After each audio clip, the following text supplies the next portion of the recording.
Assalamualaikum warahmatullahi wabarakatuh. Saya Herman, NIM 1914101123, jurusan Ekonomi Syariah, Fakultas Ekonomi dan Bisnis Islam. Akan menjawab pertanyaan tentang ujian tengah semester Teknologi Informasi dan Komunikasi. Manusia dapat dikatakan sama dengan komputer karena memiliki tiga struktur pembangun utama. Yang pertama hardware. Hardware dalam manusia berupa fisik atau jasad, sedangkan hardware dalam komputer berupa perangkat alat-alat keras yang bisa disentuh, contohnya monitor, CPU. Dan yang kedua manusia memiliki software. Kalau di manusia ada akal dan pikiran, sedangkan di komputer ada software. Dan ketiga, manusia memiliki brainware atau akal atau pemikiran. Dan ketika di komputer memiliki brainware-nya itu ya manusia tersebut. Jadi manusia dan komputer bisa dikatakan sama. Persamaannya, manusia juga memiliki otak, sedangkan di komputer juga memiliki otak yang disebut prosesor. Dan otak juga prosesor sama-sama mengirimkan informasi untuk manusia itu sendiri. Dan ketika manusia mempunyai jantung untuk memompa darahnya, komputer juga mempunyai power supply untuk memompa tenaga penggerak proses ke seluruh komputer. Dan selanjutnya manusia memiliki ingatan atau memori. Dan komputer juga memiliki memori yang terbagi menjadi dua. Yang pertama RAM dan yang kedua ROM. Selanjutnya manusia memiliki cerebrum dan dalam otak yang berguna untuk menyimpan ingatan. Sedangkan di komputer juga ada yang disebut hard disk. Perbedaan komputer dan manusia. Manusia sebagai makhluk ciptaan Tuhan memiliki ingatan atau memori yang sangat sempurna, karena tidak ada yang bisa menciptakan memori sehebat manusia. Akan tetapi memori manusia memiliki kelemahan. Yang pertama, memori manusia itu bisa lupa. Dan komputer juga memiliki memori. Akan tetapi memori komputer itu tidak seperti manusia. Jadi memori komputer itu memiliki kelebihan. Dia tidak bisa lupa dan dia akan mengingat semua data-data yang pernah dimasukkan ke dalamnya. Dia akan tetap menyimpan data itu kecuali ketika sang brainware memformatnya, barulah data-data tersebut akan hilang. Karena manusia sangat membutuhkan teknologi informasi. Karena teknologi dari zaman ke zaman semakin berkembang, apalagi dewasa ini manusia diharuskan untuk tidak bertatap muka. Selain untuk memudahkan dalam komunikasi, teknologi juga bisa memudahkan manusia dalam segi hal lain. Misalkan ketika manusia itu ingin membeli sesuatu, maka ia tidak perlu lagi belanja ke pasar. Ia cukup menunggu di rumah dan hanya cukup memesan di dalam suatu aplikasi. Jadi sangat memudahkan sekali dalam kehidupan sehari-hari. Jadi oleh karena itu manusia butuh teknologi. Penggolongan komputer terbagi menjadi tiga bagian. Yang pertama, komputer analog. Komputer analog adalah komputer yang digunakan untuk mengerjakan data kualitatif saja, jadi berhubungan dengan angka saja. Yang kedua, komputer digital. Komputer yang digunakan untuk memperoleh data kuantitatif seperti huruf, angka, dan kombinasi huruf dan angka serta karakter khusus. Dan yang ketiga ada komputer hybrid. Komputer hybrid adalah campuran dari komputer digital dan komputer analog. Penggunaan komputer berdasarkan penggunanya. Komputer untuk tujuan umum adalah komputer yang bisa kita temukan sehari-hari, yang digunakan untuk mengetik, membaca PDF, atau surfing di Google. Dan yang kedua, komputer untuk suatu tujuan khusus. Jadi komputer itu tuh hanya untuk satu tujuan saja, misalkan komputer PC atau komputer router, jadi dia tidak bisa digunakan untuk lain-lain. Dan penggolongan ketiga yaitu penggolongan komputer berdasarkan bentuk dan ukurannya. Yang pertama ada superkomputer. Komputer ini digunakan untuk menyelesaikan perhitungan yang sangat kompleks. Dan yang kedua, mainframe komputer, jenis komputer yang digunakan untuk menjalankan program dan memakai data secara bersama-sama. Dan yang ketiga, main komputer. Main komputer ukurannya lebih kecil dari komputer biasa, tetapi lebih besar dari mikrokomputer. Jadi ibaratkan sedang gitu ukurannya. Dan yang keempat, workstation komputer adalah komputer single user, jadi digunakannya untuk satu orang saja. Digunakan untuk aplikasi yang membutuhkan perhitungan yang sangat kompleks dan pekerjaan yang sangat berat, seperti pembuatan animasi komputer dan lain sebagainya. Dan yang terakhir ada mikrokomputer. Jadi mikrokomputer itu biasanya digunakan hanya untuk satu orang, dan kinerjanya tergantung dari kebutuhan, contohnya PC dan laptop. Memori adalah perangkat komputer yang berfungsi sebagai tempat penyimpanan informasi yang harus diatur dalam dan dijaga sebaik-baiknya. Memori terbagi dua, yang pertama ada random access memory atau RAM, dan juga random read only memory atau ROM. Central Processing Unit atau CPU adalah seperangkat alat keras yang digunakan sebagai penerima perintah dari prosesor. Jadi cepat lambatnya sebuah komputer itu tergantung dari CPU-nya.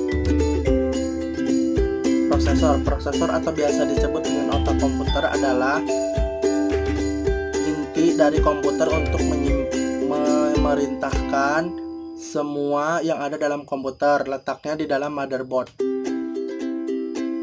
Hardware adalah perangkat keras yang bisa disentuh secara fisik. Hardware terdiri dari perangkat input dan perangkat output, prosesor dan perangkat penyimpanan. Contohnya, perangkat input: mouse, keyboard, joystick, touchpad, scanner. Perangkat prosesor. Perangkat output: speaker, monitor, printer, proyektor, dan sebagainya. Yang kedua, software merupakan perangkat lunak yang digunakan dalam program komputer berupa instruksi komputer. Contoh software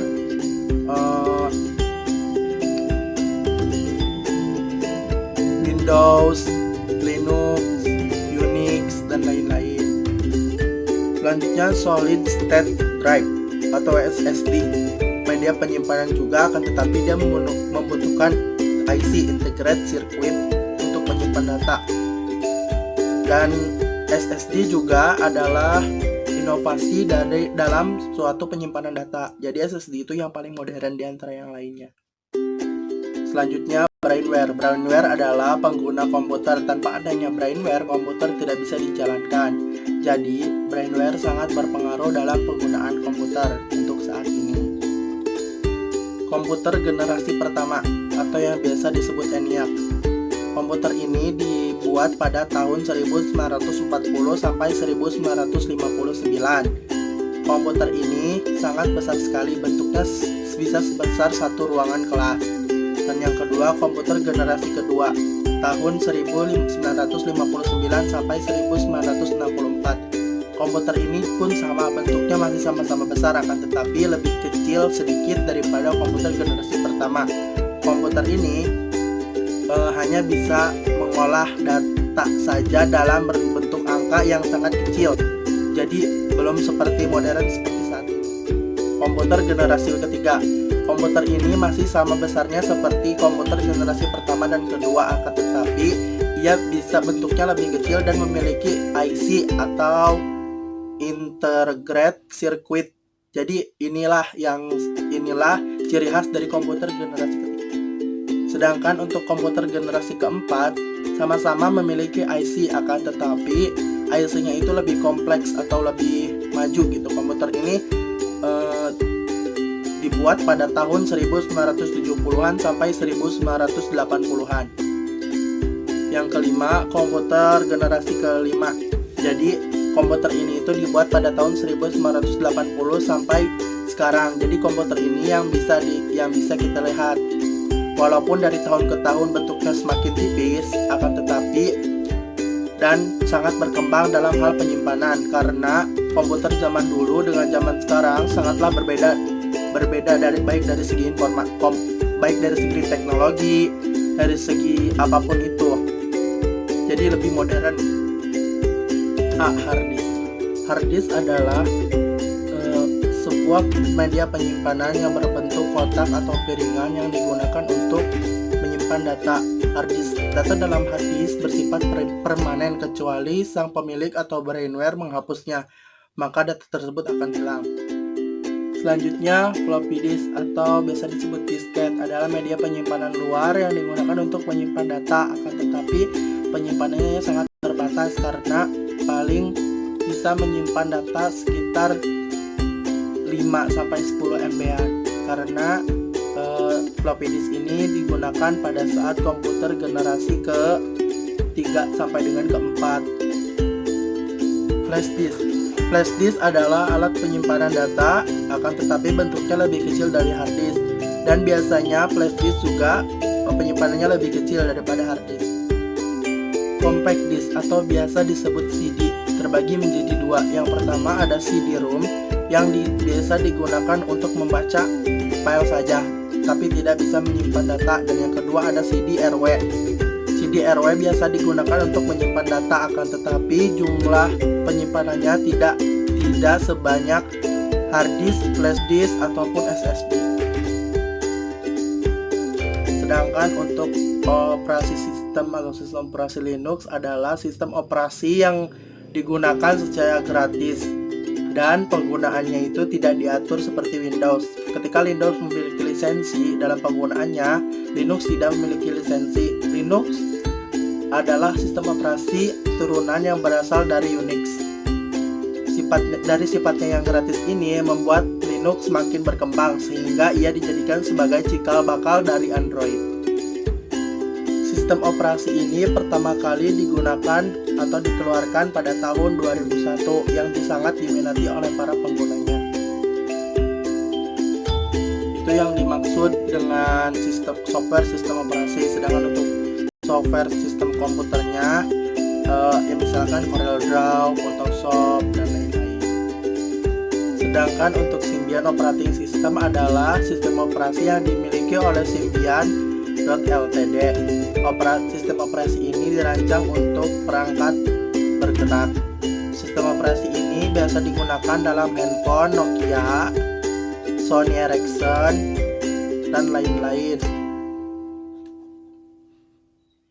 Sedangkan Novell Operating System atau biasa disebut infrared adalah alat yang digunakan untuk sharing data dalam suatu komputer dengan komputer lain atau komputer dengan handphone.